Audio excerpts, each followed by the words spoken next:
Greetings, programs, and welcome back to another episode of Blistered Reviews, an unrepentant geeking video game series. As always, I'm your host, Shaun, and today we're going to be taking a look at another Atlas RPG, this time the much-anticipated Etrian Odyssey Untold 2, The Fafnir Knight. Oh god, I'm going to be butchering that subtitle multiple times throughout this interview. Oh well, something to look forward to. Anyways, this title is getting released for the 3DS. Well, as of this video, it should be out. By the time you see this video, it should be out for everybody, so let's just dig right into the review. This is the story of a knight and a princess, fated to gain the aberrant power of Fafnir. In order to carry out a centennial ritual, 5 explorers combine forces and delve into the unexplored ruins of Ginnungagap. The Yggdrasil labyrinth rising high in the sky, and the ruins of Ginnungagap deep within the earth.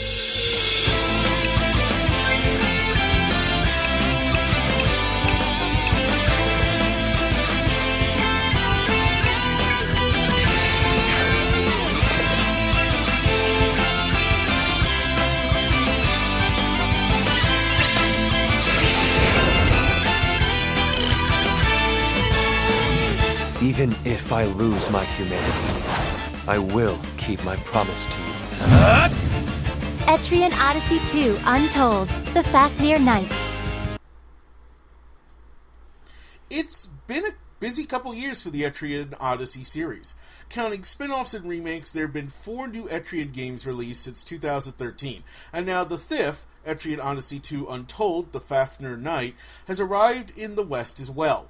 As with the first Untold game, Fafnir Knight is a remake of a mainline EO game, in this case Etrian Odyssey 2, that follows the basic setup of the original, only with a greater focus on story and a number of new gameplay additions. As a result of these changes, Fafnir Knight is easily the most accessible and well put together entry into the series, but it also points to the fact that said series is starting to get a bit long in the tooth, but more on that later. The setup for Fafnir Knight is fairly simple. A group of 5 individuals, one a princess from a far-off land, 2 knights from an organization dedicated to uncovering and exploring the mysteries of the world, and 2 travelers with hidden agendas all their own, come together at the base of a gigantic tree whose branches stretch up miles and miles into the sky and form an enormous labyrinth filled with monsters, mysteries, and treasure. The 5 soon find a common purpose in exploring both the great tree known as Yggdrasil and a set of ruins, because both have a part to play in a ceremony that must be performed every 100 years, lest a great calamity fall upon the world. In short, it's a fairly boilerplate setup as far as fantasy RPGs go, but to Fafnir Knight's credit, there are a few decent twists along the way. The writing for the game isn't going to win any awards for originality, but in terms of both plot and character development, this is easily the best example the series has produced, save perhaps the Shin Megami Tensei-inspired entry, Persona Q. The various characters in the game tend to fall into familiar archetypes, but they're likable enough all the same. And I really did enjoy their various interactions, which are far more numerous and in-depth than in Etrian Odyssey Untold, The Millennium Girl, both in and out of the dungeons. It's clear that the developers of Fafnir Knight took extra effort to give the story of the game greater prominence, and as a result, it has a bit more pop and zing to it than the first Untold title. Is the story in Fafnir Knight compelling enough on its own to be a reason to buy the game? No, but when combined with the series' by now well-honed gameplay, it makes for a strong piece of the greater whole. Speaking of gameplay, Fafnir Knight returns to the series' tried-and-true map-driven exploring and turn-based combat after the diversion that was Etrian Mystery Dungeon. This also means that as with other games in the series, dungeons are played from a first-person perspective, regular enemy encounters are random, giant ultra-powerful enemies named foes can be seen wandering around the dungeons so players can avoid or deal with them via various means, and gathering pieces of fallen foes is both the main way to gain funds and to unlock new items in the shop. As with the first Untold, players could select from one of 2 modes. The new story-driven campaign that gives players a preset party of established characters with their own classes, and the classic mode where story is de-emphasized and players can recruit or create a large guild of potential party members to bring into the labyrinth. The main story-driven campaign gives players some interesting and unique classes to play around with, and the way each character can play off each other in battle makes for some compelling encounters. I would say that this is by far the best take on combat that an Etrian game has produced to date. Persona Q comes close, but on the other hand, combat in Persona Q by the end could become a slog. That's not really the case in Etrian Odyssey Untold 2.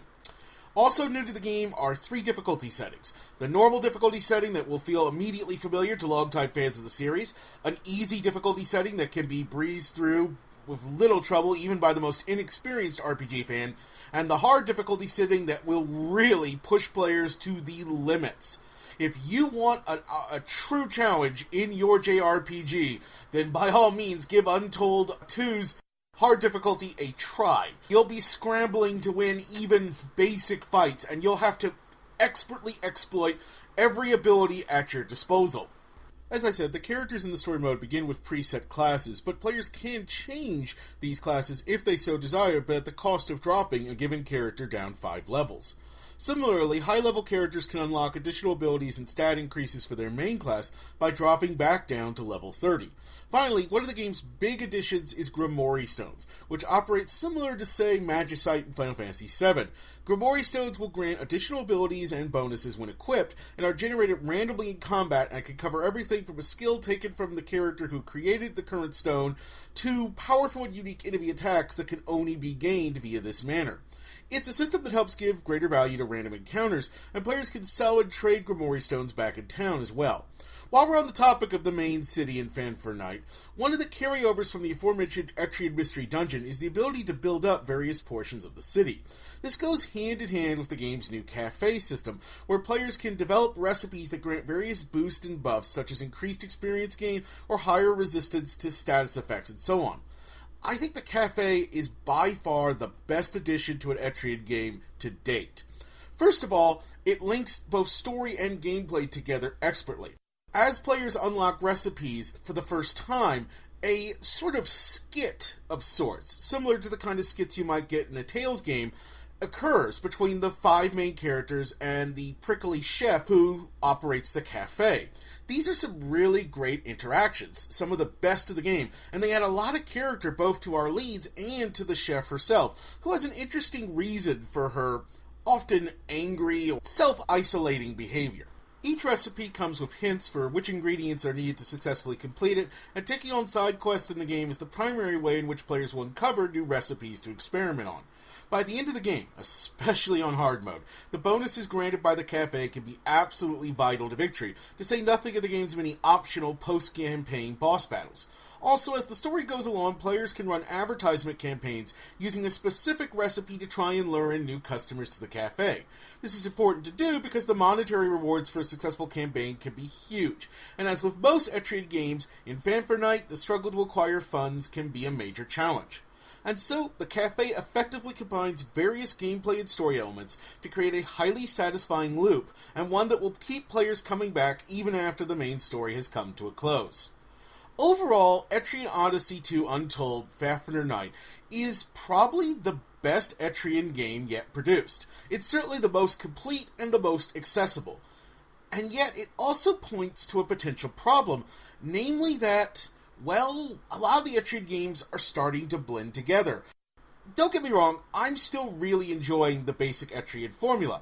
I love filling out the map and the sense of accomplishment as you reach the end of the floor and unlock floor jump, meaning you've seen enough of the map. I love putting in the little details, highlighting hidden secrets, going back and further filling it out by uncovering hidden staircases, and so on and so forth. It's a potent formula, and it still has a lot of power.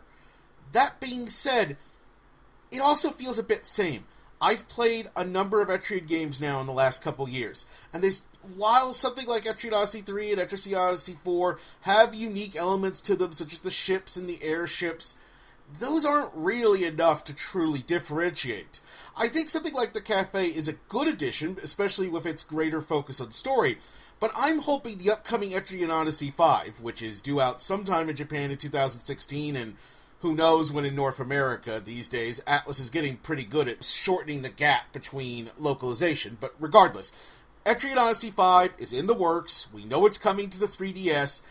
I just hope they really push the formula further. I hope they get really experimental. I hope they try some new things, because otherwise I'm worried that the basic Etrian Odyssey setup may start to grow stale.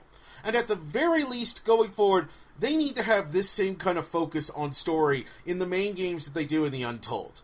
The whole very minimal story elements, they just don't really work, I think, for the majority of gamers in this day and age. You need some sort of story to push things forward. And Etrian Odyssey Untold 2 also has the classic mode for those who just want to get into the action and want a more traditional Etrian experience. There's no reason Etrian Odyssey 5 can't do both as well. Regardless, at 40 to 50 hours long for the main quest, plus a ton of DLC, most of which will be free for the first month of release, there's plenty of reason to give Etrian Odyssey 2 Untold a try, whether you're a fan or a newcomer.